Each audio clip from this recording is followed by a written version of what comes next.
జై శ్రీ మాతాజీ. శ్రీమద్ దేవీ భాగవతం అధ్యాయం 3 భాగాలు 16-17. సంకల్పం. మమ ఆత్మానః సహజయోగీ కుటుంబానాం ఆత్మోన్నతి ప్రీత్యర్థం మోక్ష ప్రాప్తి ప్రీత్యర్థం సాక్షాత్ శ్రీ ఆదిశక్తి మాతాజీ శ్రీ నిర్మలాదేవ్యై పూజానాం కరిష్యే.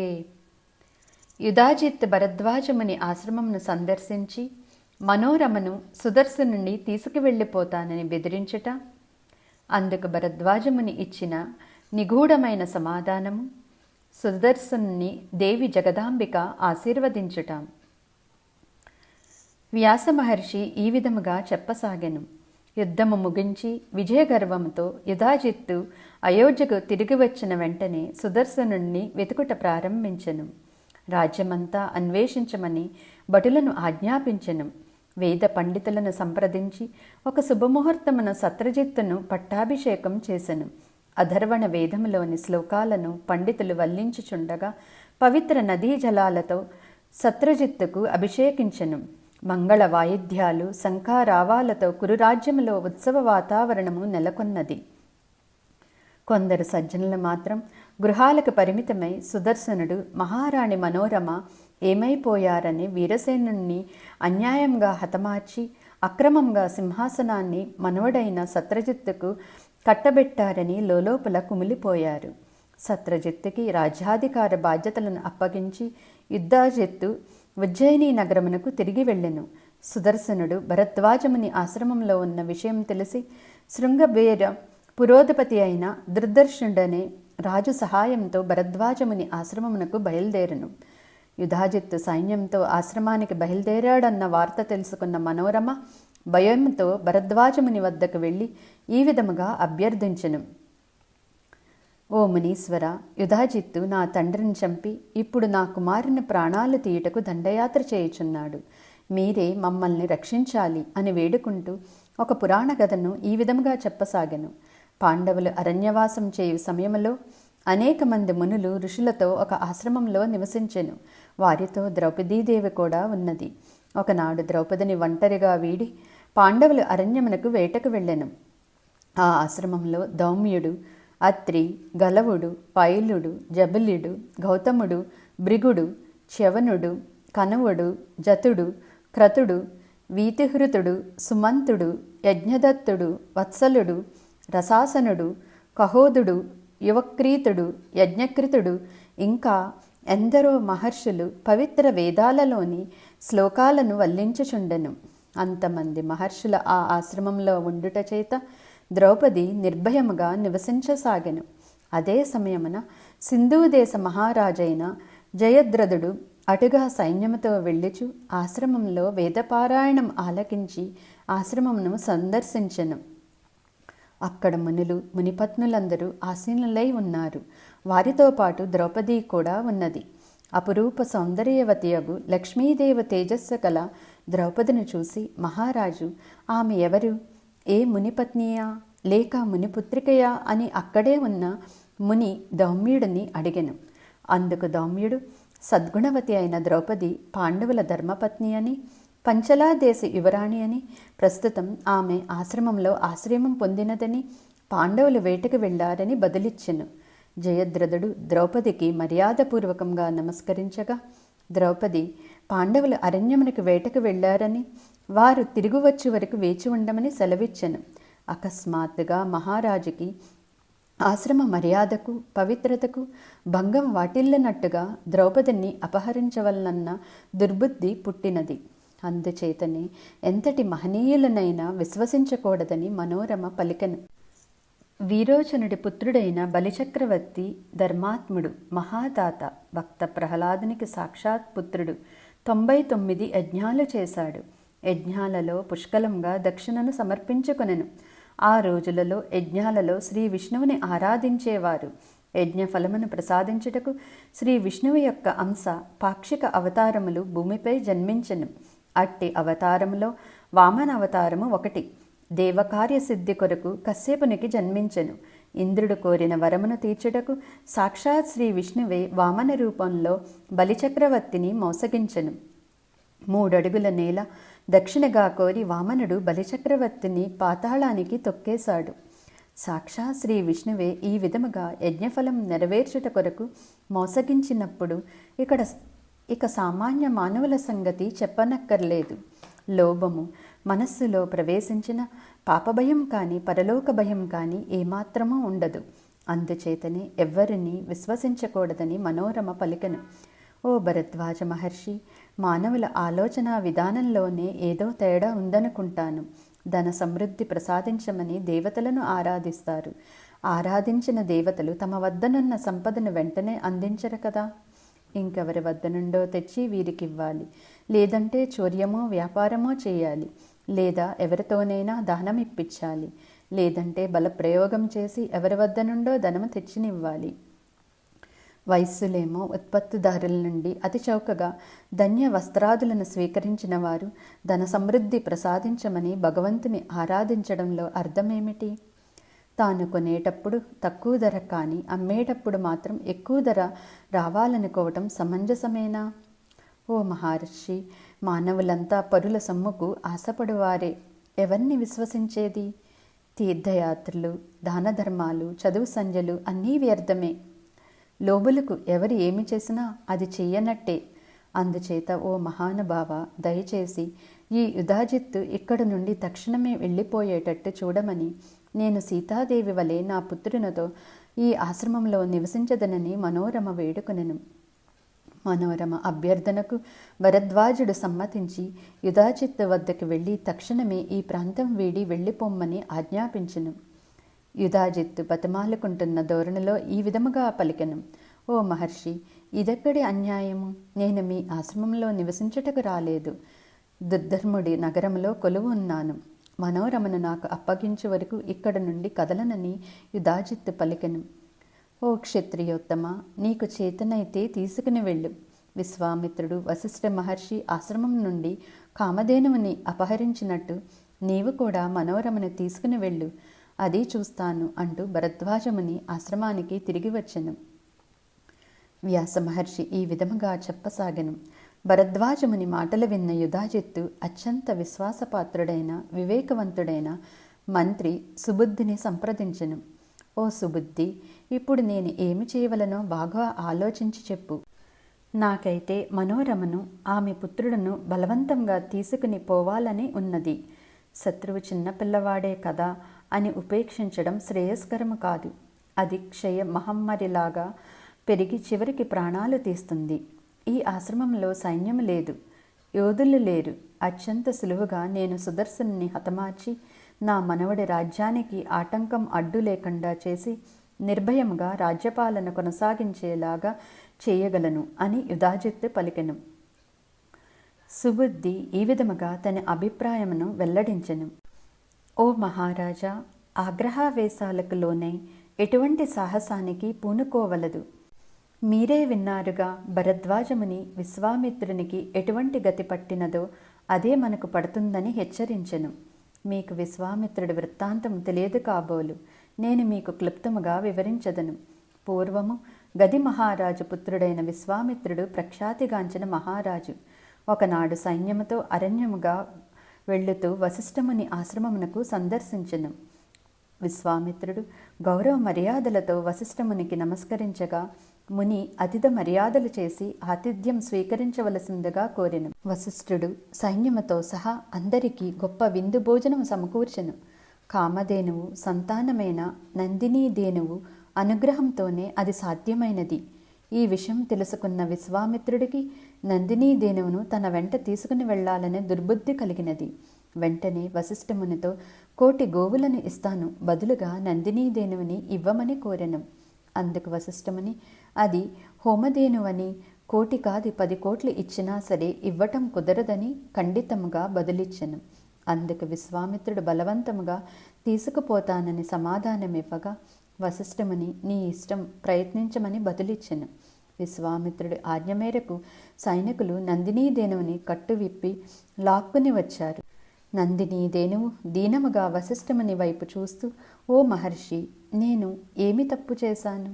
నన్ను ఎందుకు వీళ్ళకి ఇచ్చేస్తున్నావు అని ప్రశ్నించెను. అందుకు వశిష్ఠముని, అమ్మా, నేను ఇవ్వడం లేదు, వీళ్ళే లాక్కుపోతున్నారు, నేనేమి చేసేది? అసహాయుణ్ణి. పైగా విశ్వామిత్రుడు ఇప్పుడు నాకు అతిథి అని వశిష్ఠుడు బదులిచ్చెను. అది విన్న నందినీదేనువు తన వంతా క్రోధముతో నిండి క్రూరముగా భీకరముగా రెంకలు వేయనారంభించెను. రెప్పపాటు కాలములో దేనువు రోమకూపాల నుండి కోట్ల సంఖ్యలో సాయుధాలు రాక్షసులు ఆవిర్భవించి విశ్వామిత్రుడి సైన్యాన్ని సంపూర్ణంగా నాశనం చేశారు. దిక్కుతోచిన విశ్వామిత్రుడు ఒంటరిగా బతుకు జీవుడా అని బయటపడ్డాడు. తనను తాను నిందించుకున్నాడు. క్షాత్ర బలము అసలే బలమే కాదు, బ్రహ్మ బలమే బలమని ఒక నిశ్చయానికి వచ్చి అరణ్యంలోకి వెళ్ళి ఘోర తపస్సు చేసి బ్రహ్మర్షి అయ్యను. సుబుద్ధి ఈ విధముగా చెప్పసాగను. ఓ మహారాజా, ఇది విశ్వామిత్రుడి ఇతిహాసము. విశ్వామిత్రుని గుర్తు చేయడంలో భరద్వాజముని ఆంతర్యమేమిటో ఇప్పుడు తెలిసిందా? అందుచేత సాహసం చెయ్యకు. క్షత్రియ పౌరుషము మహర్షుల వద్ద పనికిరాదు. కాదని బల ప్రదర్శన చేశావో వంశనాశనం అవుతుంది.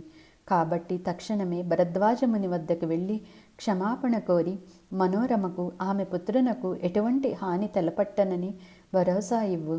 సుదర్శన్ని ప్రశాంతంగా ఆశ్రమంలో నివసించమని, అతను నిర్ధనుడు నీ వంటి మహాశక్తివంతుడైన మహారాజుని ఏమి చెయ్యగలడు? అతడు మీకు ఎట్టి అపకారమూ తలపెట్టడు. అనాథ దుర్జల శిశువు పట్ల వైరము వహించడం తగదు. ఎవరూ కూడా దానిని హర్షించరు. ఓ రాజేంద్ర, ఈ జగత్తంతా దైవాధీనము. మనము సర్వత్రా దయామయులై ఉండాలి. భగవంతుని చిత్తము ఏది ఎలా జరగాలో అలా జరుగుతుంది. దైవయోగము కలిసి రాకపోతే వజ్రాయుధము కూడా గడ్డిపరకతో సమానము. దైవానుగ్రహం ఉంటే గడ్డిపరక కూడా వజ్రాయుధమవుతుంది. కాలమే కలిసి వస్తే కుందేలు బెబ్బులని చంపుతుంది. ఒక చిన్న దోమ కూడా ఏనుగుని హతమార్చగలదు. అందుచేత ఓ రాజా, నా మాట విని నీ హితము కోరి చెబుతున్నాను అని మంత్రి సుబుద్ధి పలికెను. జన్మేజయ సుబుద్ధి చేసిన ఈ ఉపదేశానికి యుధాజిత్తు కళ్ళు తెరిచాడు. తక్షణమే వెళ్ళి భరద్వాజమునికి సాష్టాంగ నమస్కారం చేసి క్షమాపణ కోరి తిరిగి ఉజ్జయినికి పయనమయ్యను.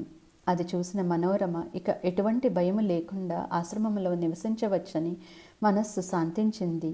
సుదర్శనుడు ముని బాలకులతో కలిసి నిర్భయముగా క్రీడిస్తూ విద్యను అభ్యసిస్తూ దినదిన ప్రవర్ధమానుడయ్యాడు. ఒకరోజు ఒక మునిబాలుడు ఆటల సందడిలో విదులుడన్ని చూసి క్లిబా అని సంబోధించెను. అది విన్న సుదర్శనుడు మొదటి అక్షరానికి అనుస్వరం చేర్చి క్లిం అను మహాబీజ మంత్రాన్ని మనస్సులో తదేక దీక్షగా జపించాడు. జపిస్తూనే క్రీడిస్తున్నాడు, నిద్రిస్తున్నాడు. సర్వకాల సర్వావస్థలలోనూ బీజాక్షర మహాజపం కొనసాగిస్తున్నాడు. అది మంత్రమని కానీ బీజాక్షరమని కానీ అతనికి తెలియదు. సుదర్శనుడికి 11 ఏళ్ళు వచ్చాయి. ఆశ్రమంలోనే మునులందరూ ఉపనయనం చేశారు. వేదాభ్యాసం చేయించారు. ధనుర్వేదము, నీతిశాస్త్రము నేర్పించారు. బీజ మంత్రాక్షర జప బలంతో అనేక శాస్త్రాలను సుదర్శనుడు అవలీలగా నేర్చుకున్నాడు. ఒక రోజున ఏకాంతంలో సుదర్శనుడికి దేవి భగవతి ప్రత్యక్షమైనది. రక్తాంబదారిణి, రక్తవర్ణ, రక్త సర్వాంగభూషణ, గరుడ వాహనం మీద వైష్ణవి శక్తిగా దర్శనమిచ్చినది. సుదర్శనుడు దేవి దర్శన భాగ్యానికి ప్రసన్నవదనుడయ్యను. అతని జన్మ సార్థకమైనది. దేవి భగవతి అతనికి నిర్మల విద్యను ప్రసాదించింది. ఒక దివ్య ధనస్సుని, అంబుల పొదని, వజ్ర కవచమును కూడా వరముగా ప్రసాదించినది. అప్పటి నుండి సుదర్శనుడు నిరంతరము దేవి భగవతిని ధ్యానిస్తూ మాతృసేవ చేసుకుంటూ త్రికూట గిరి శిఖరాలపై క్రీడిస్తూ సంచరిస్తున్నాడు. కాశీ నరేశ్వరునికి శశికళ అనే పుత్రిక కలదు. ఆమె రూప యవ్వనవతి, సద్గుణ సంపన్నరాలు. ఆమె భరద్వాజముని ఆశ్రమంలో నివసించుచున్న యువరాజు సుదర్శనుడి గొప్పతనం గురించి విని అతనిని వివాహమాడవలనని మనస్సులో నిశ్చయించుకున్నది. ఒకరోజు రాత్రి స్వప్నములో దేవి జగదాంబిక దర్శనమిచ్చి సుదర్శనుడు దేవి భక్తుడని, అతనిని వివాహం చేసుకోమని, సకల మనోభిష్టాలు తీరుతాయని వరం ప్రసాదించి అదృశ్యమైనది. శశికళ ఆనందానికి అవధులు లేవు. నిద్రలేచి గెంతులు వేయసాగెను. తన ఆనందానికి కారణమేమిటని సఖీజనము కన్నతల్లి అడిగిన సిగ్గుతో ముసుముసు నవ్వులు నవ్వుకుంది. ఒక రోజున అత్యంత ఆప్తురాలైన ఇష్టసఖితో శశికళ వనవిహారానికి వెళ్ళెను. సుగంధ పరిమళభరితమైన చంపక పుష్పాలను కోస్తుండగా అటువైపు వస్తూ ఒక బ్రాహ్మణుడు కనిపించెను. ఎదురుగా వెళ్ళి శశికళ పాదాభివందనం చేసి మధురముగా ఈ విధముగా సంభాషించెను. ఓ విప్రవోత్తమ, ఎక్కడి నుండి రాక అని ప్రశ్నించగా, భరద్వాజముని ఆశ్రమం నుండి అని బ్రాహ్మణుడు బదులిచ్చెను. అందుకు శశికళ, భరద్వాజముని ఆశ్రమంలో లోకాతీతమైన విశేషాలు చూసి తీరవలసిన వింతలు విడ్డూరాలు ఏమీ ఉన్నాయని ప్రశ్నించెను. అందుకు ఆ బ్రాహ్మణుడు, భరద్వాజముని ఆశ్రమంలో చూసి తీరవలసిన సుందరాంగుడు ఒక్కడే ఒక్కడు ఉన్నాడని, అతని పేరు సుదర్శనుడు, సార్థక నామధేయుడు, అయోధ్య మహారాజైన ధ్రువసంధి కుమారుడు, సద్గుణ సంపన్నుడైన అతనిని సృష్టించి ఆ బ్రహ్మ సైతము తృప్తి చెంది ఉంటాడు. నా మనస్సులో మాట ఏమిటంటే, నీకు సుదర్శనుడు అన్ని విధములా తగిన యోగ్యుడు. మీ ఇద్దరి వివాహము మణికాంచన సంయోగంలాగా అత్యంత సుందరముగా ఉండెను అని బ్రాహ్మణుడు సెలవిచ్చెను. అధ్యాయం 3 భాగాలు 18, 19. యువరాణి శశికళ సుదర్శనుడిని తన భర్తగా మనస్సులో నిశ్చయించుకొనుట, కాశీపట్టణ మహారాణి పుత్రికైన శశికళ ఇచ్చిన సలహా, శశికళ స్వయంవరం ప్రకటించుట. వ్యాస మహర్షి ఈ విధముగా చెప్పసాగెను. సుదర్శనుడి గురించి బ్రాహ్మణుడి వర్ణన విన్న శశికళ హృదయము సుదర్శనుడి పట్ల ప్రేమానురాగములతో నిండిపోయెను. శశికళ నిర్భయముగా నిశ్చయముగా సుదర్శనుడే తన భర్త అని నిశ్చయించుకొనెను. శశికళ అత్యంత ఆప్తురాలైన చిలికత్తతో తన మనస్సులోని భావాలు ఈ విధముగా వ్యక్తపరచెను. చెలి, ఈ యువరాజును నేను ఒకరోజు స్వప్నంలో దర్శించుకున్నాను. మన్మధుని తేజస్సు కలవాడు. ఆనాటి నుండి అతని రూపము మరువకున్నాను. ఎల్లప్పుడూ అతని గురించిన ఆలోచనలే. ఇప్పుడు నాకు పులిమిన చందన లేహ్యం కూడా విషముగా అగుపించుచున్నది. నాకు అలంకరించిన పూలమాలలు సర్పమ వలె అగుపించుచున్నవి. పండు వెన్నెల కూడా మండు తాగ్నిలా ఉన్నది. ఈ అంతఃపురంలో సుఖము లేదు. ఉద్యానవనంలో ప్రశాంతత లేదు. పగలు గడవడం లేదు. రాత్రి నిద్ర పట్టడం లేదు. ఆహారము సహించడం లేదు. రుచించడం లేదు. పడక మీద కూర్చోలేకపోతున్నాను. నేల మీద నిలవలేకపోతున్నాను. సంగీతము ఆలకించాలని లేదు. నా కళ్ళకు ఏదో తెలియని అసంతృప్తి. అరణ్యములోని ఆశ్రమానికి వెళ్ళి సుదర్శన యువరాజును దర్శించుకోవాలని మనస్సు ఉవ్విళ్ళూరుతున్నది. కానీ ఆ విధంగా చేసినచో అది నా తండ్రి గారికి రాజ్యానికి అప్రతిష్ట. నా తండ్రి గారు స్వయంవరం ప్రకటించిన సుదర్శనుని భర్తగా ఎంచుకొనవచ్చును. కానీ అందుకు నా తండ్రి గారు విముఖత చూపుతున్నారు. ఈ భూమండలంలో మహావీరులు సుసంపన్నులైన అనేక మంది రాకుమారులు కలరు. కానీ వాళ్ళెవ్వరూ నాకు నచ్చరు. రాజ్యహీనుడైన సుదర్శనుడికే నా మనసు అంకితం అని శశికళ పరితపించెను. వ్యాసమహర్షి ఈ విధముగా చెప్పసాగను. సుదర్శనుడికి రాజ్యము లేదు, పరివారము లేదు, సైన్యము లేదు, సంపద లేదు. అంతటి మహావీరుడు కాదు. అరణ్యములో కందమూలాలు ఫలాలు భుజిస్తూ కాలం వెళ్ళబుచ్చుచున్నాడు. అయినను శశికళ మనస్సులో హృదయములో తిష్టవేశను.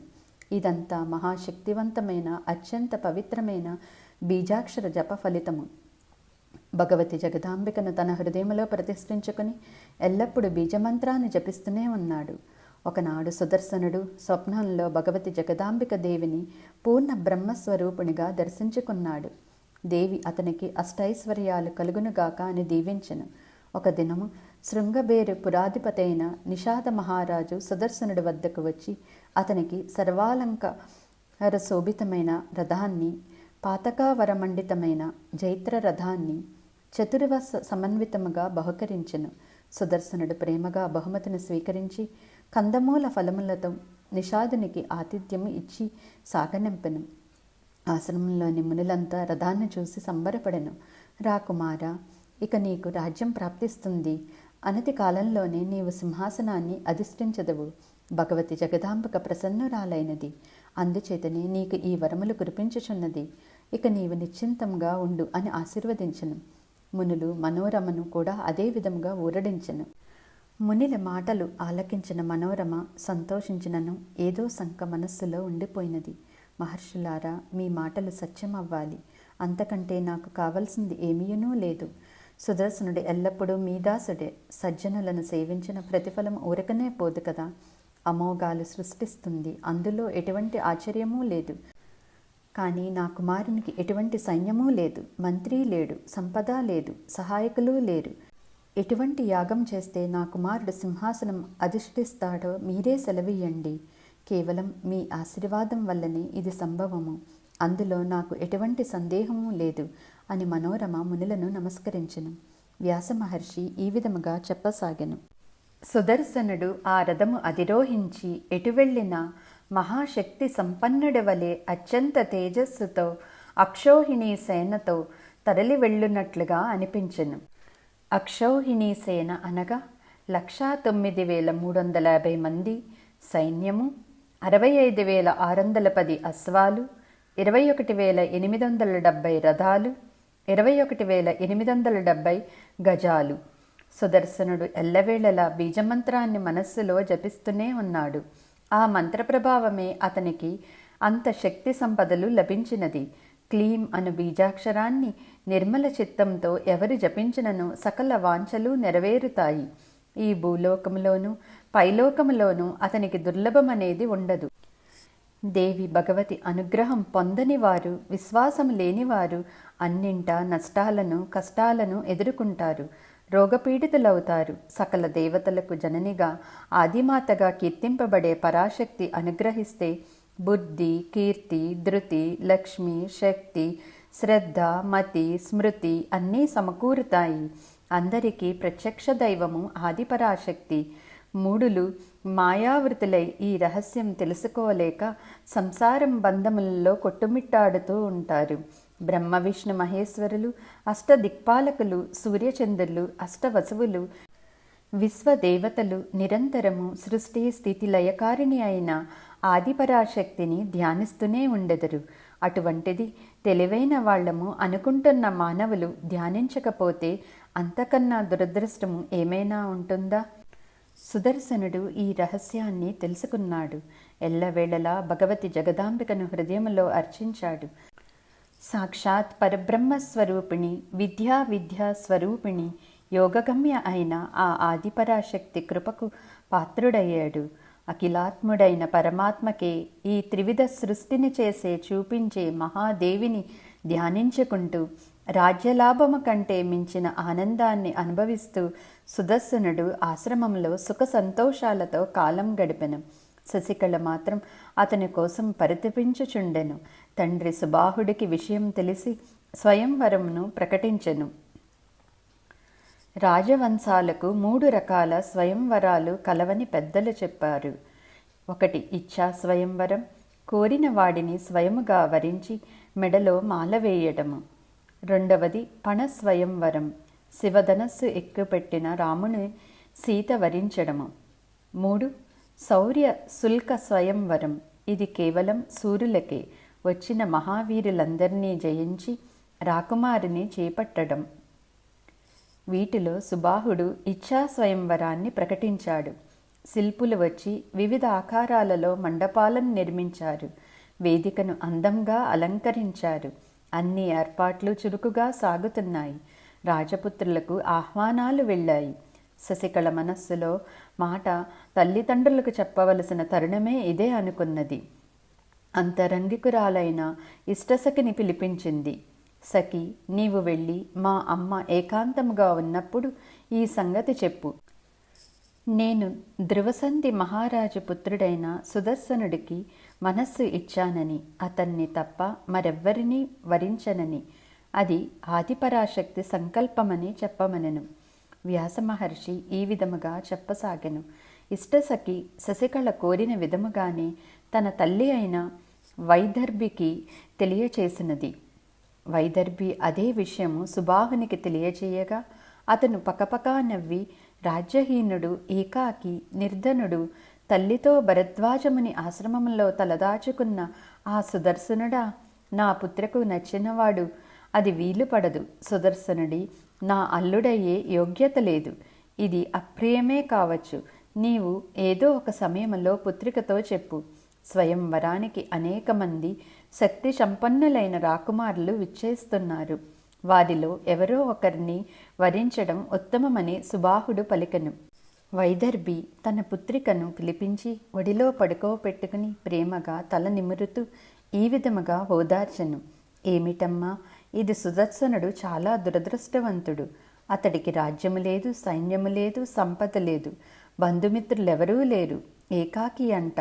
కందమూలాలు ఫలములు భుజిస్తూ తల్లితో భరద్వాజముని ఆశ్రమంలో తలదాచుకున్నారట. అతడు నీకు యోగ్యుడలా అవుతాడమ్మా. మహావీరులు, రూపవంతులు, సంపన్నులైన రాకుమారులు ఎందరో ఉన్నారు. వారి నీకు యోగ్యులు. అంతగా అనుకుంటే సుదర్శనుడికి సోదరుడు ఉన్నాడంట. అతని పేరు సత్రజిత్తు. అయోధ్య సింహాసనము అధిష్ఠించి రాజ్య పరిపాలన చేస్తున్నాడంట. రూప యవ్వనుడు, సగుణ సంపన్నుడని అందరూ చెప్పుకుంటున్నారు. అతని కూడా స్వయంవరానికి వస్తాడు. నీకు నచ్చుతాడేమో చూడు. మరో విషయమేమిటంటే, ఉజ్జయిని పురాధీశ్వరుడైన యుధాజిత్తు బహుచండ శాసనుడు. సుదర్శనుడి తాతగారైన సూరసేనుణ్ణి హతమార్చి తన మనుడైన సత్రజిత్తుకి అయోధ్య పట్టం కట్టబెట్టినది అతడే. యుద్ధుడేమో సుదర్శనుడిని హతమార్చుటకు కాచి ఉన్నాడు. ఒకమారు భరద్వాజముని ఆశ్రమానికి కూడా వెళ్ళాడు. కానీ భరద్వాజముని అతన్ని హెచ్చరించి పంపివేశను. తన మనవడికి శత్రుపీడ లేకుండా చేయాలన్నదే అతని సంకల్పము. ఏదో ఒక సమయంలో సుదర్శనుణ్ణి హతమార్చి సంకల్పము నెరవేర్చుకోవచ్చు. కోరి కష్టాలు తెచ్చుకోవడం ఎందుకమ్మా? దయచేసి నా మాట విని వేరే రాకుమారుణ్ణి ఎవరైనా సరే వరించుము. హాయిగా వివాహం జరిపిస్తాము అని వైదర్భి పుత్రికను ఓదార్చను. తల్లి మాటలు విన్న శశికళ మాత అడవుల పాలైన సుదర్శనుడే తనకి ఇష్టమని, అతడే తన వరుడని, సుకన్యచ్యవనుడిలా కలిసిమెలిసి ఉంటామని, పతిసేవ చేయడాన్ని మించి సతికి ధర్మము లేదు. అదే స్వర్గప్రదము, మోక్షప్రదము. పైగా ఇది ఆ భగవతి జగదాంబిక సంకల్పము. స్వప్నంలో కనిపించి నన్ను ఆదేశించినది. సుదర్శనుడు నా భక్తుడు. అతన్ని వివాహం చేసుకో, సకల వాంఛలు సిద్ధిస్తాయని భగవతి జగదాంబిక ఆజ్ఞాపించినది. నా హృదయాంతరంగంలో అతని రూపాన్ని చిత్రించినది. కాబట్టి సుదర్శనుణ్ణి వరించడమే ఉత్తమమని, ఆనందదాయకమని శశికళ ఖచ్చితముగా తన నిర్ణయాన్ని తల్లికి తెలియచేసింది. అది విన్న వైదర్భి విషయమంతా వివరముగా సుబాహునికి వివరించింది. అది విన్న సుబాహుడు ఏమి చెయ్యడమో అని ఆలోచనలో పడెలను. రేపు స్వయంవరం అనగా శశికళ ఒక వేద పండితుణ్ణి ఆహ్వానించి పాదపూజ చేసి మహారాజుకు తెలియకుండా భరద్వాజముని ఆశ్రమానికి వెళ్ళి అక్కడున్న సుదర్శనుడి ఈ స్వయంవరం గురించి తెలియచేయమని, దేవి భగవతి తనకు స్వప్నములో దర్శనమిచ్చి అతనికి వివాహమాడమని ఆజ్ఞాపించిన సంగతి తెలియచేసి ఏ విధముగానైనా స్వయంవరమునకు సుదర్శనుని రమ్మని చెప్పమని కోరినది. దేవి సంకల్పానికి తిరుగు ఉండదు. ఒకవేళ సుదర్శనుడు రాకపోతే తను విషము సేవించి మరణిస్తానని, లేదా అగ్నికి ఆహుతవుతానని, సుదర్శనుని తప్ప మరెవరిని వరించబోనని, అందుచేత సుదర్శనుని ఖచ్చితంగా స్వయంవరమునకు రావలసిందిగా అది దేవి ఆజ్ఞగా తెలియచేయమని ఆ బ్రాహ్మణుణ్ణి కోరినది. ఆ బ్రాహ్మణుడు వెంటనే భరద్వాజముని ఆశ్రమానికి వెళ్ళి సుదర్శనుడికి విషయం తెలియచేసి స్వయంవరానికి విచ్చేయుటకు ఒప్పించెను. వ్యాసమహర్షి కథ కొనసాగించెను. సుదర్శనుడు స్వయంవరానికి వెళ్ళుటకు నిర్ణయించుకుని భరద్వాజముని ఆశీర్వాదం పొందిన పుత్రుణ్ణి చూసి మనోరమ ఆందోళన చెందసాగినది. పుత్రునితో ఈ విధముగా చెప్పసాగినది. నాయనా సుదర్శన, ఎక్కడికి ఈ ప్రయాణము? స్వయంవరానిక? అక్కడికి యుధాజిత్తు కూడా వస్తాడు. నీవు ఏకాకిగా దొరుకుతావు. నీకు సైన్యము సహాయకులెవరూ లేరు. దయచేసి నీ ప్రయత్నం మానుకో. స్వయంవరానికి వెళ్ళవద్దు. నన్ను ఒంటరిని చెయ్యవద్దు. నా తండ్రిని చంపిన ఆ క్రూరుడి చేతికి నీవు చిక్కకూడదు. అందుకు సుదర్శనుడు, అమ్మా, భయమెందుకు? జరగవలసింది జరుగుతుంది. ఇది జగన్మాత ఆదేశమని వెళ్ళుతున్నాను. నీవు విచారించకు.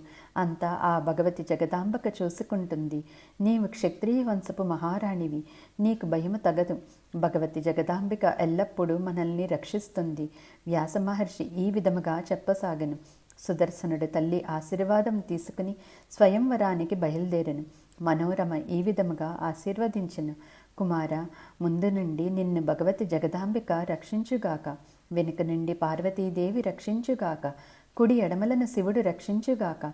మార్గమధ్యములో వారాహి, కష్ట సమయములో దుర్గమ్మ, యుద్ధభూమిలో కాళికాదేవి, స్వయంవరంలో సౌమ్యస్వరూపి మాతాంగి, రాజ్య మండలిలో భగవతి భవాని, పర్వతాలలో గిరిజాదేవి, కూడలి స్థలాలలో దేవి చాముండ, అరణ్యములో దేవి కామేశ్వరి నిన్ను రక్షించదురుగాక.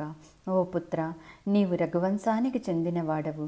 యుద్ధ భూమిలో భగవతి వైష్ణవి నిన్ను రక్షించుగాక. యుద్ధములో శత్రువుల నుండి భగవతి భైరవి రక్షించుగాక. మహామాయ భగవతి జగదాంబిక, జగన్మాత, సచ్చిదానంద స్వరూపిణి, సర్వదేవతలు నిన్ను సర్వవేళలా రక్షించదురుగాక అని మనోరమ దీవించెను. సుదర్శనం దీవించి, మనోరమ, నేను కూడా నీతో వస్తాను. నిన్ను విడిచి ఇప్పటి వరకు ఒక క్షణమైనా నేనున్నది లేదు అని చెప్పి సహాయకురాలితో పాటు సుదర్శనుడితో బయలుదేరను. ఆశ్రమంలో మునులంతా వారిని దీవించారు. ముగ్గురు రథము అధిరోహించి కాశీపట్టణం చేరుకున్నారు. సుబాహుడు వారిని గౌరవ మర్యాదలతో స్వాగతించిన ఒక సుందరమైన భవనంలో ఆతిథ్యం కల్పించెను. వారి అతిథి మర్యాదల కొరకు అనేక మంది సేవకులను నియమించెను. అనేక మంది రాకుమారులు నలుమూలల నుండి విచ్చేశారు. వారందరినీ సుబాహుడు గౌరవ మర్యాదలతో స్వాగతించెను. యుధాజిత్తు కూడా మనవడు సత్రజిత్తుతో విచ్చేసెను. కురు, మద్ర, సింధు, మాహిష్మతి, పాంచాల, పర్వతీయ, కామరూప, కర్ణాట, చోళ, వైదర్భ దేశ రాకుమారులు అక్షౌహిణి సేనలతో స్వయంవరానికి తరలివచ్చారు. నగరంలో ఎక్కడ చూసినా సైనికులే. విడిది గృహాలన్నీ నిండిపోయాయి. దేశ విదేశాల నుండి వచ్చిన జనం రాకుమారులతో కాలక్షేపం చేసెను. సుదర్శనుడు ఏకాకి అమ్మని వెంట పెట్టుకుని వచ్చాడట. ఇంతమంది మహావీరులు, శక్తి సంపన్నులుండగా రాకుమారి శశికళ ఇతన్ని వరిస్తుంది కాబోలు. ఆశ పాపం అని వచ్చిన రాకుమారులు నవ్వుకున్నారు. యుధాజిత్తు కల్పించుకుని ఇవాళ స్వయంవరంలో ఖచ్చితంగా సుదర్శనుణ్ణి హతమారుస్తానని ప్రతిజ్ఞ చేసెను. యుధాజిత్తు మాటలకు నీతికోవిదుడైన కేరళ అధిపతి అభ్యంతరం తెలియచేసెను. ఇది ఇచ్ఛా స్వయంవరం, శుల్క స్వయంవరం కాదు. కాబట్టి బల ప్రదర్శనలు, యుద్ధాలు ఉండవు. యువరాణి ఇష్టానుసారం ఎవరినో ఒకరిని వరిస్తుంది. వివాదానికి తావు లేదు. అంతేకాక ఇంతకుముందు నీవు సుదర్శన్ని అన్యాయంగా తరిమివేశావు, రాజ్యహీనుణ్ణి చేశావు. బలం ఉందని రాజ్యాన్ని నీ మనవడికి కట్టబెట్టావు. ఇప్పుడు ఒంటరిగా దొరికాడు కదా, ఏ పాపము ఎరగని రాకుమార్ని హతమారుస్తావా? పాపానికి ఖచ్చితంగా ఫలము అనుభవిస్తావు. ఈ జగత్తును శాసించడానికి జగత్పతి ఉన్నాడు. ఎల్లవేళలా సర్వము పర్యవేక్షించుచూ ఉంటాడు. సమయం వచ్చినప్పుడు తగిన శాస్తి చెప్తాడు. ఎప్పటికైనా ధర్మమే జయిస్తుంది. అధర్మం ఎన్నడూ జయించదు. సత్యమే గెలుస్తుంది, అసత్యం గెలవదు. అందుచేత ఓ యుధాజిత్తు మహారాజా, అన్యాయానికి పాల్పడకు. దుష్ట ఆలోచనలు విడిచిపెట్టు. నీ మనవడు సత్రజిత్తు రూప యవ్వన సంపన్నుడు, రాజ్యము సంపద కలవాడు. శశికళ అతన్నే వరిస్తుందేమో.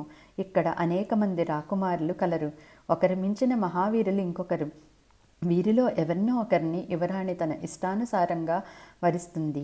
ఈ విషయంలో వివాదానికి తావులేదు అని కేరళ అధిపతి సెలవిచ్చెను.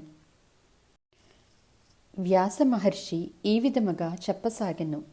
కేరళ అధిపతి మాటలు విన్న యుధాజిత్తు ఈ విధముగా సమాధానమిచ్చెను. ఓ కేరళ నారేస, నీవు నీతిమంతుడువు, ధర్మాత్ముడువు. స్వయంవరము ఏ విధముగా జరగవలనో మాకు వివరించినావు.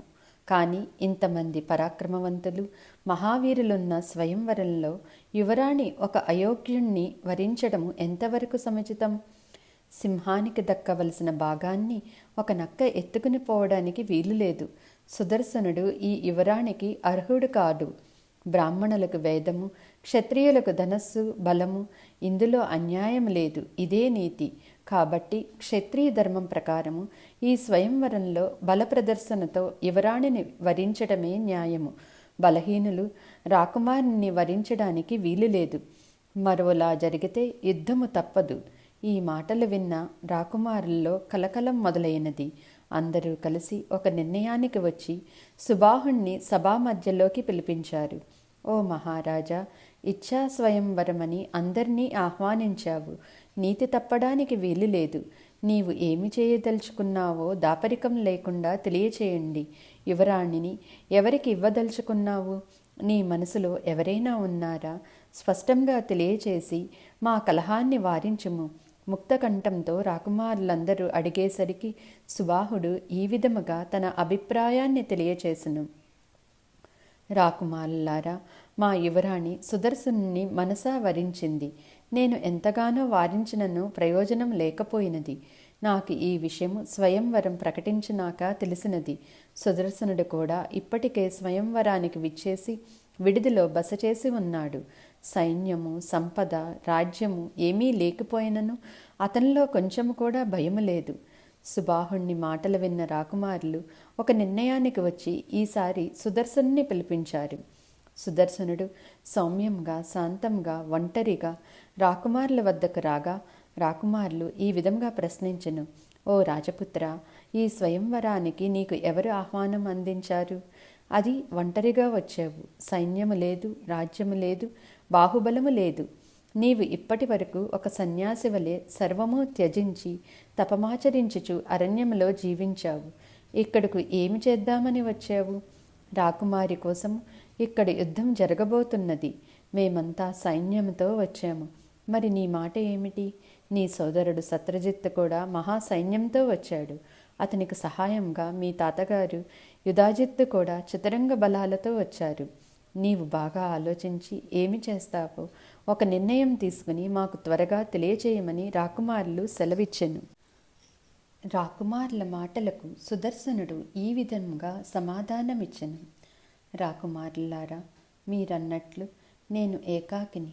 రాజ్యము లేదు, సైన్యము లేదు, సంపద లేదు, మంత్రులు సహాయకులెవ్వరూ లేరు. స్వయంవరం గురించి విని చూసిపోదామని వచ్చాను.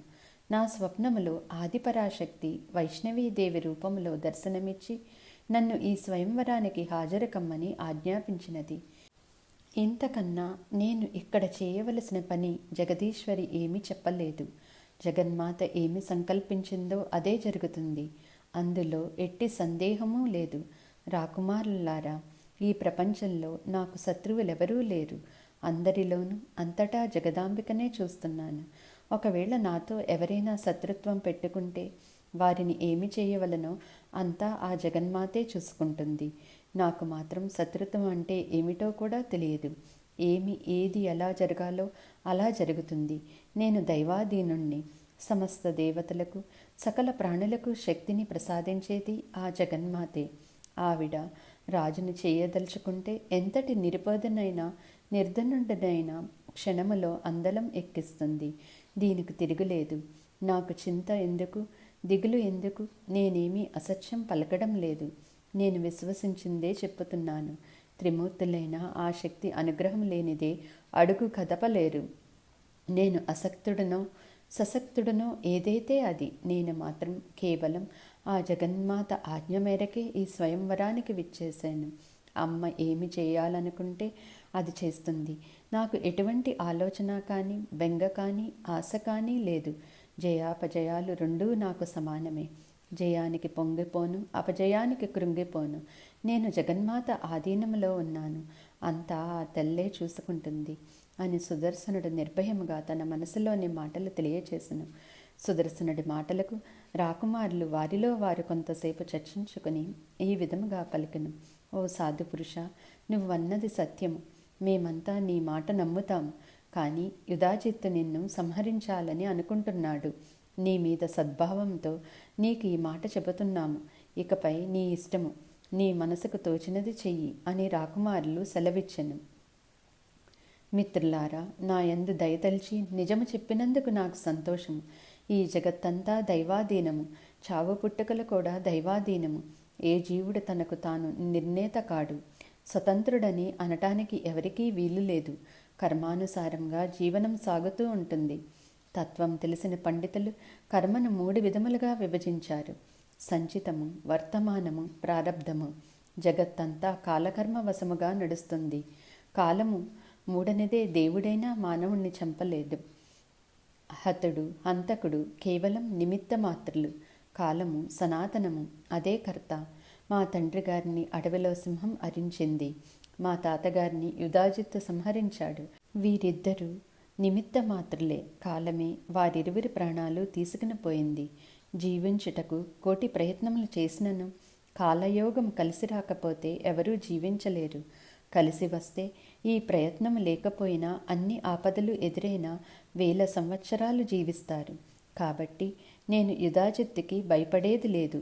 సర్వము జగదాంబిక అధీనమని నమ్మి ధైర్యముగా స్థిరముగా ఉన్నాను. నాకు ఏది శుభమో అది ప్రసాదిస్తుంది, ఏది అశుభమో అది తొలగిస్తుంది. సంచిత కర్మము పూర్వార్జితము శుభము కానీ అశుభము కానీ అనుభవించాల్సిందే కదా. అది మనము చేసుకున్నదే. మనం చేసుకున్న దానికి మనం దుఃఖించడమేమిటి? ఒక్కసారి ఆలోచించండి. స్వకర్మ ఫలంగా దుఃఖాన్ని పొంది పైకి కనిపించే నిమిత్త కారణం మీద వైరం పెట్టుకోవడం తెలివి తక్కువతనం కదా. అందుచేత ఓ రాకుమారులారా, నాకు వైరము, దుఃఖము, భయము ఇలాంటివి తెలియవు. అందుకే నిర్భయంగా నిస్సంశయంగా స్వయంవరానికి వచ్చాను. నాకు దేవి తప్ప మరొకటి తెలియదు. అమ్మ సుఖాలు ఇస్తే సుఖాలు, దుఃఖాలు ఇస్తే దుఃఖాలు, అంతే. యుధాజిత్తుతో నాకు ఎటువంటి వైరమూ లేదు. ఇప్పుడు అతని సుఖ సంతోషాలే నేను కోరుకుంటాను అని సుదర్శనుడు సెలవిచ్చెను. వ్యాస మహర్షి ఈ విధముగా చెప్పసాగెను. జన్మేజయ సుదర్శనుడి మాటలకు రాకుమారులందరూ సంతృప్తి చెంది వారి వారి విడిది గృహాలకు తిరిగి వెళ్ళిపోయారు. మరునాడు శుభముహూర్తమున సుబాహుడు రాకుమారులందరినీ స్వయంవర మండపంలోనికి ఆహ్వానించెను. సువిశాలమైన సభా ప్రాంగణము సర్వాంగ సుందరంగా అలంకరించారు. రాకుమారులందరూ సర్వాలంకారణ భూషితులై విచ్చేశారు. సింహాసనాల్లో ఆసీనులై రాకుమారులు వాహనాలు అధిరోహించిన దేవతల వలె దర్శనమిచ్చారు. అందరూ రాకుమారి ఎప్పుడు వస్తుందా, ఎవరిని వరిస్తుందా, ఎవరా ఆ భాగ్యశీలి అని ఆశగా ఆతృతగా ఎదురుచూడసాగారు. రాకుమారి సుదర్శనుని వరిస్తే తప్పకుండా వివాదం చెలరేగుతుంది. మంగళ వాయిద్యాల ధ్వని ఒక్కసారిగా మిన్నుముట్టింది. సఖీజనం వెంటరాగా కాశీ రాజపుత్రి శశికళ వేదికపై వచ్చి తండ్రి సన్నిధిలో నిలబడినది. ఆమె ధరించిన రత్న ఆభరణాలు మిలమిలలాడుతున్నాయి. సర్వాలంకారణ భూషితై సాక్షాత్ శ్రీ లక్ష్మీదేవిలా అగుపించినది. సుబాహుడు మృదు గంభీరంగా ఈ విధముగా పలికెను. సౌభాగ్యవతి శశికళ, వివిధ దేశాల నుండి స్వయంవరానికి విచ్చేసిన రాకుమారులందరూ మండపంలో ఆసీనులై ఉన్నారు. అందరూ గుణవంతులు, రూపవంతులు, ఉత్తమ క్షత్రియ వంశంలో జన్మించిన వారు. వీరిలో నీ మనస్సుకు నచ్చిన వారిని వరించుము. ఇది ఇచ్ఛా స్వయంవరం, అంతా నీ ఇష్టమే అని సుబాహుడు యువరాణితో పలికెను. మితభాషి అయిన శశికళ తండ్రి మాటలకు సౌమ్యముగా ఈ విధముగా బదులిచ్చెను. తండ్రి, ఈ రాకుమారులందరి దృష్టిలో పడడం నాకు ఇష్టం లేదు. అందుకు నన్ను క్షమించండి. అది వేశ్యల పని. కాముకులై వీరంతా నాపై దృష్టి సారించటం నేను భరించలేను. నేను వరించబోయే రాకుమారుడు మాత్రమే నన్ను చూడవలెను. అందరి దృష్టిలో పడితే నా సతీత్వము ఏమవ్వాలి? ఇది ధర్మశాస్త్ర విరుద్ధము కాదా? నన్ను చూసి వీరంతా వారి మనస్సుల్లో ఏమి సంకల్పించుకుంటారో, ఏమి ఊహించుకుంటారో మనం గ్రహించలేమా? వరమాలతో సభా మండపంలోనికి కన్యకామణి వెళ్ళిందంటే ఆ క్షణంలో అపవిత్రము అయిపోయినట్టే అని నా భావన. ఒక కులత వీధిలోకి వెళ్ళి అక్కడ వేచియున్న పురుషులను పరిశీలించి గుణగణాలని ఈ విధంగా తెలుసుకుంటుందో ఇది అంతే కదా. స్థిరచిత్తము లేని వేశ్య కాముకులను చూసినట్టు నేను కూడా వీరిని తిలకించడం భావ్యమేనా? స్వయంవరం అన్న ఆచారాన్ని పెద్దలు ఎందుకు పెట్టారో కానీ అది నాకు ఇష్టం లేదు. నేను ఈ పద్ధతిని తిరస్కరిస్తున్నాను. తండ్రి, నేను సుదర్శనుడికి మనసిచ్చాను. మనసా వాచా కర్మన అతన్నే వారించదను. నా శుభము శ్రేయస్సు కోరువాడివైతే నన్ను సుదర్శనుడికి ఇచ్చి వివాహం జరిపించుము. శశికళ మాటలకు సుబాహుడు మనస్సులో సంతోషించాడు. కానీ రాకుమారులందరూ స్వయంవరానికి వచ్చి ఉన్నారు. ఇప్పుడు ఏమి చేయవలనని ఆలోచించసాగెను. శశికళ స్వయంవరానికి తిరస్కరించిందన్న తెలిసిన వెంటనే సేనా సమేతులై వచ్చిన రాకుమారులందరూ తిరగబడతారు, యుద్ధం ప్రకటిస్తారు. నాక అంతటి సైన్యబలమూ లేదు. అందరినీ ఒక్కసారిగా ఎదిరించాలంటే అసంభవము. పోని సుదర్శనుడు సహాయపడతాడా అంటే అతను ఒంటరి, అసహాయుడు అని సుబాహుడు తనలో తాను మదనపడి ఒక నిర్ణయానికి వచ్చి ఏదైతే అది జరుగుతుందని ధైర్యం కూడగట్టుకుని సభామండప మధ్యలోకి వెళ్ళెను.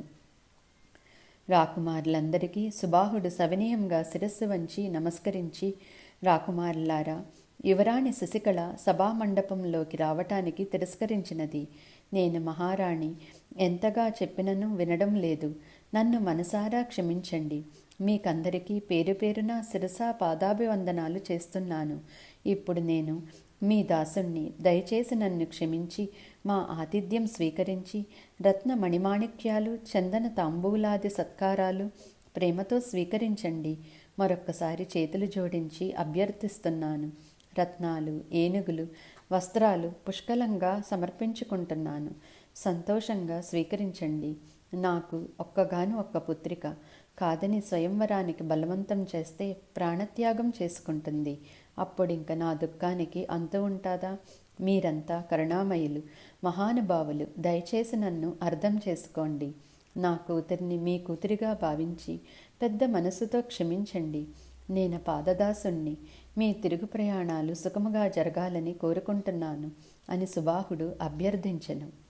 సుబాహుని మాటలకు రాకుమారులందరూ అంగీకరించారు. కానీ యుధాజిత్తు మాత్రం క్రోధముతో, మూర్ఖుడా, స్వయంవరానికి ఆహ్వానించి ఈ విధంగా మమ్మల్ని అవమానిస్తావా? యువరాణిని సుదర్శనుడికి ఇచ్చి వివాహం ఎలా జరిపిస్తావో చూస్తాను. ముందు నిన్ను చంపి తర్వాత సుదర్శనుని చంపుతాను. యువరాణిని నా మనవడు సత్రజిత్తుకిచ్చి వివాహం జరిపిస్తాను. అందుకు ఎవరు అడ్డుకుంటారో చూస్తాను. ఆనాడు భరద్వాజముని ఆశ్రమంలో ముని అడ్డు చెప్పకపోతే ఈ సుదర్శనుని అప్పుడే హతమార్చేవాడిని. ఇప్పుడు ఎలా తప్పించుకుంటాడో చూస్తాను. నీకు 5 నిమిషాల సమయం ఇస్తున్నాను. నీ భార్యతో, మంత్రులతో సంప్రదించి శశికళను సత్రజిత్తుకిచ్చి వివాహం జరిపిస్తావో లేదో తేల్చుకో. శుభము కోరుకునేవారు తనకంటే ఉచ్చస్థితిలో ఉన్న వారితో బంధుత్వం కలుపుకుంటారు. కానీ నీలాగా సుదర్శనం లాంటి నిర్ధరుణ్ణి, ఏకాకిని, రాజ్యహీనుణ్ణి కోరుకోరు. రాజనీతి ప్రకారం ఒక యువరాణి లేదా యువరాజు వివాహమునకు వంశం, సంపద, బలం, స్వరూపం, మిత్రులు, రాజ్య పరిమాణాన్ని పరిగణలోకి తీసుకుని నిశ్చయించుకోవాలి. నీవు నా ప్రియమిత్రుడువు కనుక ఒక సలహా చెబుతున్నాను విను. యువరాణిని చిలికత్తెలతో స్వయంవరానికి వచ్చి సుదర్శనం తప్ప ఇక్కడ ఉన్న ఏ రాకుమారిని వరించినను నాకు ఎట్టి అభ్యంతరం లేదు. ఇక్కడికి విచ్చేసిన రాకుమారులందరూ పరాక్రమవంతులు, గుణవంతులు, అన్ని విధములుగా యువరాణికి తగిన వరులు. నా మాటలు విని వెళ్ళి యువరాణిని ఒప్పించి స్వయంవరానికి తీసుకుని రమ్ము. లేనిచో వివాదం తలెత్తును అని యుధాజిత్తు హెచ్చరించెను. వ్యాస మహర్షి ఇట్లనెను. యుధాజిత్తు మాటలు విన్న సుబాహుడు భయాందోళనలతో, దిగులుతో మహారాణి వద్దకు వెళ్ళి జరిగిన విషయాన్ని వివరించెను.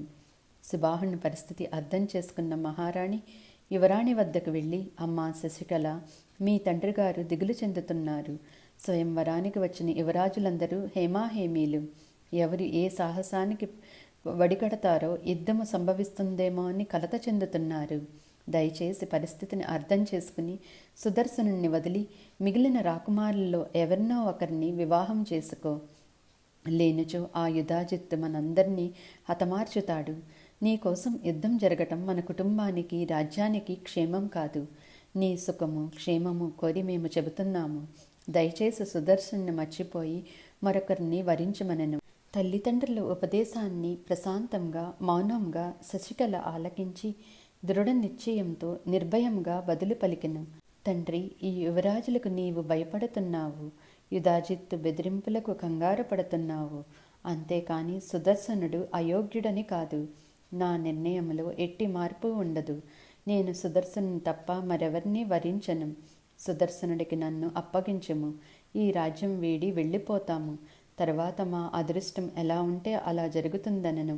అందుకు సుబాహుడు, అమ్మ శశికళ, మరొకసారి జాగ్రత్తగా ఆలోచించు. సాహసం అన్ని వేళలా మంచిది కాదు. ఒక్కసారే ఇంతమందితో వైరం పెట్టుకోవడం, యుద్ధానికి దిగడం క్షేమం కాదు. నీకు మరొక మార్గాన్ని చెబుతాను. కనీసం దానికైనా అంగీకరించుము. ఇచ్చా స్వయంవరానికి బదులుగా పణ స్వయంవరాన్ని ప్రకటిస్తాను. అలనాడు సీతా స్వయంవరానికి జనక మహారాజు ప్రకటించినట్టు, శివధనుస్సుని ఎక్కుపెట్టి రాముడు సీతను వరించినట్టు నిన్ను కూడా సుదర్శనుడిని వరించిని. అతడు అసక్తుడైతే మరొక యువరాజు నిన్ను వరిస్తాడు. ఇందులో అధర్మమేమీ లేదు, అన్యాయమేమీ లేదు. అందరూ అంగీకరిస్తారు. నీ వివాహం సుఖముగా జరిపిస్తాను. కనీసం దీనికైనా ఒప్పుకొనుము. తండ్రి, వినడానికి మీ ఆలోచన సబబుగానే ఉంది. కానీ సుదర్శనుడు నా మనసులో స్థిరపడ్డాడు. మనసా వాచ కర్మణ నేను అతన్నే వరించాలని నిర్ణయించుకున్నాను. మరొకరిని వరించడం అసంభవము, అది మహాపాపము. పుణ్యపాపాలకు ఆది కారణము మనస్సే కదా. కార్యరూపంగా ఆచరణలోకి వచ్చినా రాకపోయినా పుణ్యపాప చింతనలు మనస్సులో రేకెత్తితే చాలు, వాటి ఫలితం వాటికి ఉంటుంది. నన్ను పణంగా పెట్టి నువ్వెప్పుడు స్వయంవరం ప్రకటిస్తే ఈ రాకుమారులందరికీ నేను వశమైనట్టే కదా. ఒక్కరే గెలిస్తే సరే, కానీ ఇద్దరో ముగ్గురు గెలిస్తే అప్పుడేమవుతుంది? మరలా వివాదం తలెత్తుతుంది. అది నాకు ఇష్టం లేదు. అందుచేత భయాందోళనలు చింతలు వదిలి నన్ను సుదర్శనుడికి అప్పగించండి. తర్వాత సంగతి ఆ భగవతి చండిక చూసుకుంటుంది. ఆ జగన్మాత నామధేయాన్ని ఉచ్చరిస్తే చాలు, దుఃఖ సముద్రాలు ఇంకిపోతాయి. పరాశక్తిని స్మరించుకుని ధైర్యం కూడబెట్టుకోవనను. నా అభ్యర్థనను నెరవేర్చు. రాజులందరి దగ్గరికి వెళ్ళి స్వయంవరం రేపటికి వాయిదా వేస్తున్నానని ప్రకటించు. అందరినీ విడిది గృహాలకి పంపివేయము. ఈ రాత్రికి వేదమంత్రాలతో క్లుప్తంగా నాకు సుదర్శనుడికి వివాహం జరిపించుము. ధ్రువసంధి రాజకుమారుడు సుదర్శనుడు నన్ను తీసుకుని వెళ్ళిపోతాడు. ఒకవేళ తర్వాత యుద్ధం సంభవిస్తే సుదర్శనుడు మీ పక్షాన్ని యుద్ధం చేస్తాడు. మాకు ఆదిపరాశక్తి సహాయం చేస్తుంది. ఆ యుద్ధములో జరగకూడనిది జరిగి సుదర్శనుడు ప్రాణాలు కోల్పోతే నేను మరుక్షణమే సతీ సహగమనం చేస్తాను. శశికళ మాటల్లోని ఆత్మవిశ్వాసము సుబాహునికి కొంత ధైర్యాన్ని కలిగించింది. విశ్వాసం ఏర్పడింది. శశికళ చెప్పినట్టు చేయడానికి నిశ్చయించుకున్నాడు. అధ్యాయం 3 భాగాలు 20-21. శశికళ సుదర్శనుల వివాహము, రాకుమారుల మధ్య జరిగిన యుద్ధము, ఆదిపరాశక్తి ప్రత్యక్షమవటము, సుబాహుడు ఆదిపరాశక్తిని స్తుతించడము. సుబాహుడు స్వయంవర సభా మండపానికి వెళ్ళి అందరికీ వినయముగా నమస్కరించి ఈ విధముగా పలికెను. ఓ రాకుమారులారా, మీరంతా మా ఆతిథ్యాన్ని మరొక రోజు అదనంగా స్వీకరించి నన్ను ధన్యుణ్ణి చెయ్యండి. స్వయంవరాన్ని రేపటికి వాయిదా వేస్తున్నాను. ఈ రోజుకు మీరు విడిది గృహాలకు వెళ్ళి సేదతీరి రేపు ఇదే సమయానికి ఇక్కడ సమావేశం అవుదామనెను. ఇచ్చా స్వయంవరమో పణ స్వయంవరమో అది కూడా రేపే ప్రకటిస్తాను. యువరాణి ఈరోజు మండపంలోకి రానంటుంది. రేపటికి ఒప్పించగలననే నమ్మకంతో స్వయంవరాన్ని వాయిదా వేస్తున్నాను. సుబాహుని మాటలు రాకుమారులందరూ నమ్మి వారి వారి విడిది గృహాలకి తిరిగి వెళ్ళిపోయారు. అందరూ విందులు విలాసాలలో మునిగిపోయారు. రాజభవనంలో వివాహ మండపం నిర్మించారు. విశ్వాసపాత్రులైన బ్రాహ్మణులను పండితులను ఆహ్వానించి సుదర్శనుడికి శశికళకు మంగళ స్నానాలు చేయించి ఒక శుభ సమయంలో సుదర్శనుడికి శశికళకు వేదశాస్త్రాల అనుసరంగా వివాహం జరిపించెను. నూతన వస్త్రాలను, కుండల ద్వయము, 200 మదపటేనుగులు, బలమైన గుర్రాలతో కూడిన 200 రథాలు, 200 ధనస్సులు, బాణాలు నిండిన తూణీరాలు, 2 గోవులు సుదర్శనుడికి బహుకరించారు. కోడలను చూసి మనోరమ మనస్సు శాంతించింది. ఒక నిధి దొరికినంతగా సంబరపడినది. సుబాహుడి భార్య 1000 మంది దాసీలను కూతురికి బహుమతిగా ఇచ్చినది. 100 ఆడ ఏనుగులు, రత్నాభరణాలు, దివ్య వస్త్రాలు, సింధు దేశపు ఉత్తమ జాతి 2000 అశ్వాలను, ధాన్యము, ఉప్పులు, పప్పులు, వంట పాత్రలతో నిండిన 200 శకటాలను బహుకరించారు. ఇంకా అనేక బహుమతులను మోసుకుని వెళ్ళుటకు 300 ఒంటెలను సిద్ధపరిచారు.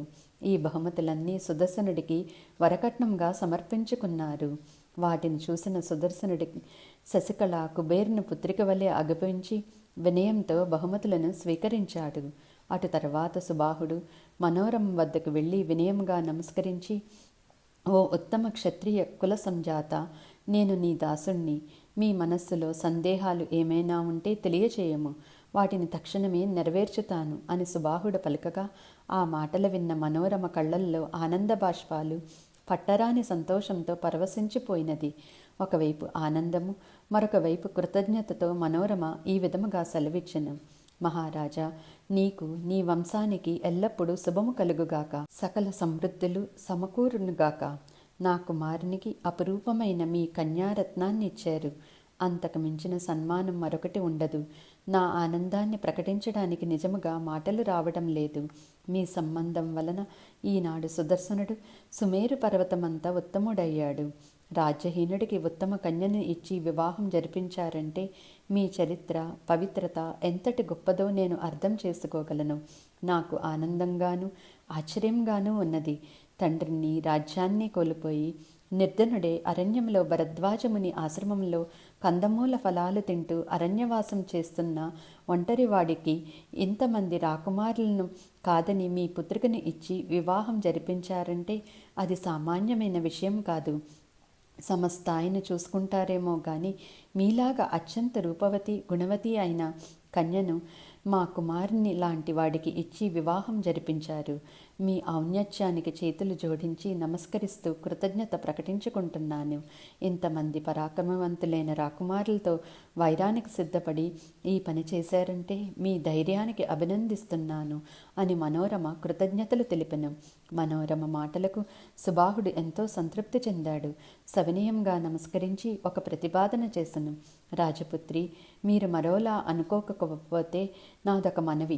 ఈ కాశీరాజ్యాన్ని మీరు స్వీకరించండి. నేను సేనాపతిగా ఉంటాను.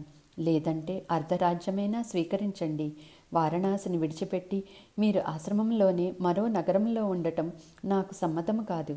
ఇప్పటి వరకు కష్టాలు అనుభవించారు. ఇప్పుడన్నా రాజభోగాలు తిరిగి అనుభవించండి. ఇంకా ఈ రాకుమారుల సంగతి నేను చూసుకుంటాను. రెండు దారులు కనపడుతున్నాయి. స్వయంగా వెళ్ళి జరిగిన విషయం సవినయంగా మనవి చేస్తాను. సమ్మతించి వెళ్ళిపోయారో సరే, కాదని కాలు దువ్వితే యుద్ధం తప్పదు. జయాపజయాలు దైవాధీనాలు. నేను చేసింది ధర్మం అనుకుంటారో అధర్మం అనుకుంటారో వారి ఇష్టం. కనీసం కొందరైనా సమ్మతించి వెళ్ళిపోతారు అనుకుంటున్నాను. ఏమి జరుగుతుందో చూడాలి అని పలికెను. ఆ మాటలకు మనోరమ మరింత ప్రసన్నరాలైంది. మహారాజుకి ఈ విధంగా ధైర్యం చెప్పింది. మహారాజా, అధైర్యపడకు. భగవతి జగదాంబికను ధ్యానించు. ఆదిపరాశక్తి భక్తులకు అపజయం ఉండదు. నీకు నీ రాజ్యానికి ఎటువంటి ప్రమాదమూ రాదు. అంతా సుఖాంతమే అవుతుంది. సుదర్శనుడు త్వరలోనే అయోధ్య సింహాసనం అధిష్ఠిస్తాడు. నీ రాజ్యము నీవు హాయిగా పాలించుకో. ఆశ్రమవాసనం మాకిక ఎక్కువ రోజులు ఉండదు. మా రాజ్యం మాకు దక్కుతుంది. భోగభాగ్యాలు అనుభవిస్తాము. నిత్యము జగదాంబికను ధ్యానిస్తున్నాము. మాకు ఏ చింత లేదు. ఇక మాకు సెలవీయమని తెలియచేసి అక్కడ నుండి బయలుదేరెను. మరునాటి ఉదయం ఎంత గుట్టుగా జరిపిన శశికళా సుదర్శనుల వివాహ వార్త రాకుమారులకు తెలిసినది. అందరూ విడిది గృహాలు విడిచిపెట్టి కాశీనగర ముఖద్వారం వద్ద సుబాహుని కొరకు వేచి చూశారు. సుబాహుడు చేసిన పని సమంజసంగా భావించిన కొందరు రాకుమారులు తిరిగి వెళ్ళిపోయారు. కొందరు రాకుమారులు మాత్రం అవమానంగా భావించి ప్రతీకారం ఏ విధంగా తీర్చుకోవాలని చర్చించుకోసాగారు. సుబాహుణ్ణి సుదర్శన్ని హతమార్చి శశికళను అపహరించవలనన్న దురాలోచన చేయసాగెను. రాజధానిలో మంగళ వాయిద్యాలు, మృదంగనాదాలు, ధ్వనులు, సన్నాయి మోతలు మిన్నుముట్టాయి. అది విన్న యుధాజిత్తు సత్రజిత్తుకి క్రోధము తారాస్థాయికి చేరుకుంది. అదే సమయానికి సుబాహుడు రాకుమారుల వద్దకు వచ్చి వినయంతో నమస్కరించి ఈ విధంగా పలికెను. ఓ క్షత్రియ వంశులారా, దయామయులారా, సహృదయులారా, దయచేసి నగరంలోకి విచ్చేయండి. హితమో అహితమో తెలియదు, కానీ నా పుత్రిక సుదర్శనుని వివాహమాడినది. ఇచ్చా స్వయంవరం కదా, సుదర్శనుని వరించాను. అతనితో వివాహం జరిపించమని నా పుత్రిక కోరినది. కోరుకున్న వాడికి ఇచ్చి వివాహం జరిపించడం ధర్మం కదా అని నేను వారికి వివాహం జరిపించాను అని సుబాహుడు పలకగా రాకుమారులందరూ, ఓ సుబాహ, మంచి పని చేశావు. ఇంకా పూర్తి కావలసిన పనులు చాలా ఉండి ఉంటాయి కదా, వెళ్ళి ఆ పనులు చూసుకో. మేము మా రాజ్యాలకు తిరిగి వెళ్ళిపోతాం అని రాకుమారులు సెలవిచ్చెను. కానీ సుబాహుడు మాత్రం మనస్సులో ఈ రాకుమారులు ఎటువంటి కార్యం తలపడతారని శంకించుచునే సుబాహుడు రాజ్యానికి తిరిగి వచ్చెను. యుధాజిత్తు నాయకత్వంలో కూడబలుకుని సేనా సమేతులై రాకుమారులు శశికళా సమేతంగా సుదర్శనుడు భరద్వాజముని ఆశ్రమం వెళ్లే దారిలో కాపు కాశారు. సుదర్శనుని మనోరమను చంపి శశికళను అపహరించాలన్నది వీరి లక్ష్యము. వివాహం తరువాత జరగవలసిన కార్యక్రమాలను నిర్వహించి మరో 6 రోజుల పాటు శశికళ సుదర్శనుని కాశీనగరంలోనే ఉంచేశాడు. మంత్రులను సంప్రదించి రాజవంశాచారంగా ఇవ్వవలసిన వరకట్నమును సుదర్శనుడికి సమర్పించుకునెను. రాకుమారులందరూ మార్గమధ్యలో కాపుకాచి ఉన్నారని తెలుసుకున్న సుబాహుడు ఆందోళన చెందెను. దిగులుగా ఉన్న సుబాహుని చూసి సుదర్శనుడు ఈ విధంగా పలికెను. ఓ మహారాజా, భరద్వాజముని ఆశ్రమం తిరిగి వెళ్ళుటకు ఇక మాకు అనుమతిని ప్రసాదించండి. మేము భగవతి జగదాంబిక పైన భారం ఉంచి ఆశ్రమానికి బయలుదేరతాము అని పలికెను. అందుకు సుబాహుడు, భగవతి జగదాంబిక తప్పక మిమ్మల్ని రక్షించుగాక అని సుబాహుడు ఆశీర్వదించి వారికి రాజ్యం వీడుటకు అనుమతిని ప్రసాదించెను. చతురంగ బలాలతో శశిరేఖను, సుదర్శనుణ్ణి, మనోరమను సాగనంపాడు సుబాహుడు. వారి వెనుకే సుబాహుడు కూడా సైన్యంతో కదలాడు. సుదర్శనుడి రథం వేగముగా పరుగులు తీయసాగినది. కొంత దూరం ప్రయాణించాక శత్రు సైన్యాలు అడ్డగించాయి. సుదర్శనుడు మాత్రం ప్రశాంతంగా నిర్మల చిత్తంతో భగవతి జగదాంబికపైనే ధ్యానములో నిమగ్నమై ఉన్నాడు. మనస్సులో కామబీజాన్ని ఉచ్చరించెను. ఆ మంత్రం జప ఫలితంగా సుదర్శనుడు భగవతి జగదాంబికకు సంపూర్ణ శరణాగతితో నిర్భయంతో యుద్ధానికి సంసిద్ధుడయ్యను. సత్రజిత్తు ముందుగా సోదరుడి పైకి బాణాలు వదిలాడు. సుదర్శనుడు వాటిని మధ్యలోనే ముక్కలు చేశాడు. యుధాజిత్తు కూడా విజృంభించాడు. ధనస్సు నుండి బాణాల వర్షం కురిపించాడు. సుదర్శనుడు తగిన రీతిలో సమవుజ్జిగా సమాధానం చెప్పసాగెను. అంతలో సుబాహుడు కూడా యుద్ధం జరుగుతున్న ప్రాంతానికి చేరుకొనెను. సుబాహుడు యుద్ధానికి దిగబోగా సుదర్శనుడు వారించాడు. ప్రధానంగా సుదర్శనుడికి సత్రజిత్తు, యుధాజిత్తుల మధ్య యుద్ధం జరుగుతున్నది. మిగిలిన వారందరూ ప్రేక్షక పాత్ర వహించుచున్నారు. యుద్ధము తీవ్రస్థాయికి చేరుకుంది. ఇంతలో అకస్మాత్తుగా భగవతి జగదాంబిక శ్రీ దుర్గా రూపంలో గాంభీర్యమైన సింహవాహనమే ప్రత్యక్షమైనది. శ్రీ దుర్గాదేవి సర్వాలంకరణ భూషితే దుష్ట సంహారం కొరకు సర్వాయుధములు కలిగియున్నది. దివ్య తేజస్సుతో సుగంధభరితమైన పుష్పమాలతో దేవి దర్శనమిచ్చింది. అక్కడ ఉన్న రాకుమారులందరూ ఆశ్చర్యచకితులయ్యారు. సైనికులు నిశ్చేష్టులయ్యారు. ఎవరు ఈ దేవి అని అందరూ ఆశ్చర్యంలో మునిగిపోయారు. శశికళ, సుదర్శనుడు, మనోరమ మాత్రము భక్తి ప్రవృత్తులతో దేవికి నమస్కరించారు. సుదర్శనుడు సుబాహునితో ఈ విధముగా పలికెను: ఓ మహారాజా, భగవతి జగదాంబిక దర్శన భాగ్యం మనకు లభించినది. ఇంక మనకి తిరుగులేదు అని సుదర్శనుడు ఆదిపరాశక్తికి శిరస్సు వంచి నమస్కరించాడు. కామమహా బీజమంత్రాన్ని జపించాడు. అమ్మవారి వాహనమైన సింహం ఒక్కసారిగా బిగ్గరగా గర్జించింది. శత్రు సైన్యంలోని ఏనుగులు, గుర్రాలు కకావికలమై పరుగులు తీయసాగెను. సుదర్శనుడు సేనాపతిని పిలిచి, ఇక మనకు భయము లేదు. జగన్మాత మన రక్షణగా నిలిచియున్నది. ఇదే మార్గాన్ని నిర్భయంగా మన ప్రయాణం సాగించండి. నిరాటంకంగా గమ్యం చేరుకుందము అని పలుకగా యథావిధిగా రథాలు కదిలాయి. యుధాజిత్తు ఆగ్రహవేశములతో మండిపడెను. తోటి రాజులను సుదర్శనుడిపైకి ఉసిగొల్పుటకు ప్రయత్నించాడు. ఏమిటి, అందరూ బొమ్మల్లాగా చూస్తూ ఉండిపోయారు? సుదర్శనుని చంపండి, నరకండి. ఇంతమంది బలవంతులను అవమానించిన ఒక బలహీనుడు శశికళను తీసుకుని పోతుంటే చూస్తూ ఊరుకుంటారా? సింహం మీద కూర్చున్న ఆ స్త్రీని చూసి భయపడుతున్నారా? ధైర్య సాహసాలే మన ఊపిరి. పిరికితనం పనికిరాదు. లేవండి, అందరూ విజృంభించండి. సుదర్శనుని ఉపేక్షించకండి. అతన్ని చంపి శశికళను అపహరించాలి. సింహానికి దక్కవలసింది నక్కకు దక్కుట వీలు లేదు. ఇలా హెచ్చరిస్తూనే యుధాజిత్తు సుదర్శనుడిపై బాణవర్షం కురిపించాడు. సుదర్శనుడు తన ధనుర్విద్యా వైభవాన్ని ప్రదర్శిస్తూ అంతకు రెండింతలుగా బాణాలు ప్రయోగించాడు. బాణాలను ఎప్పుడు తీస్తున్నాడో, ఎప్పుడు ఎక్కువెడుతున్నాడో, ఎప్పుడు వదులుతున్నాడో ఎవరికీ కనిపించడం లేదు. బాణాలు మాత్రం శరవేగంతో వదులుతున్నాడు. జగదాంబిక మాత్రం చిద్విలాసం తిలకించుచున్నది. ఒక్కసారిగా 2 బాణాలను వదిలినది. అంతే, సత్రజిత్తు, యుధాజిత్తులు మరణించారు. రథాల నుండి నేలకు ఒరిగిపోయారు. రాకుమారులంతా ఆశ్చర్యపోయి చూస్తున్నారు. సైనికులు ఆయుధాలు చేజార్చి ఎక్కడి వారు అక్కడే నిలిచిపోయారు. ఆ దృశ్యం చూసిన సుబాహుడు మిక్కిలి సంతోషించెను. హే దుర్గతి నాశిని అంటూ 2 చేతులు జోడించి జగన్మాతను స్తుతించెను. ఓ జగన్మాత, అత్యున్నతమైన బహుమతి అయిన ఆత్మసాక్షాత్కార ప్రదాయిని, శివశాంతి మరియు విద్యారూపిణి, ఈ సమస్త సృష్టికి మూలము నీవే. ఈ సృష్టి అన్నది నీ యొక్క లీల. నమోస్తుతే ఓ జగన్మాత. నీవు నిర్గుణవు, నేను సగుణనును. బుద్ధితో ఎంత ఆలోచించినా నిన్ను సంపూర్ణముగా తెలుసుకొనలేము. భక్తుల ఆర్తిని తొలగించే ఆదిపరాశక్తివి నీవే.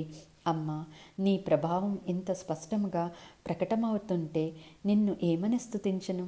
తల్లి, అమ్మ, నీవే సాక్షాత్ శ్రీ భగవతి సరస్వతీదేవి. బుద్ధి, విద్య, మతి, గతి అన్నీ అందరికీ నీవే. ఆత్మస్వరూపిణివి నీవే. నిన్ను స్తుతించడమైనా నీ అనుగ్రహం లేనిదే సాధ్యం కాదు.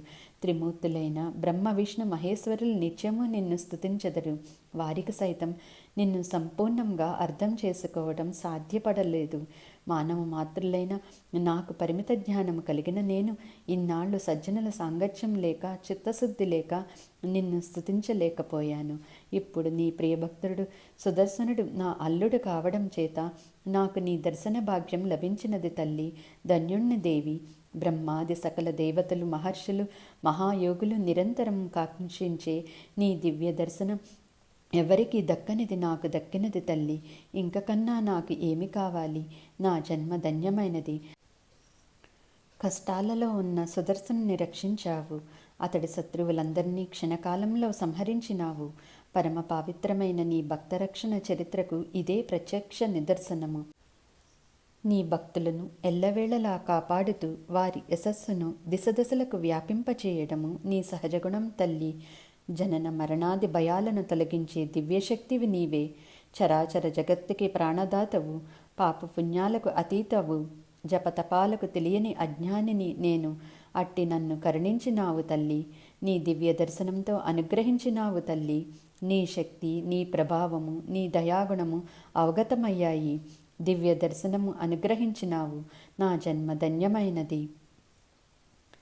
వ్యాస మహర్షి ఇట్లనను. కాశీ నరేశ్వరుడైన సుబాహుడు అచంచల భక్తి విశ్వాసములతో భగవతి జగదాంబికను స్తుతించేసరికి దేవి ప్రసన్నురాలైనది. ఏమి వరం కావాలో కోరుకోమన్నది. జయ శ్రీమాతాజీ. 22-23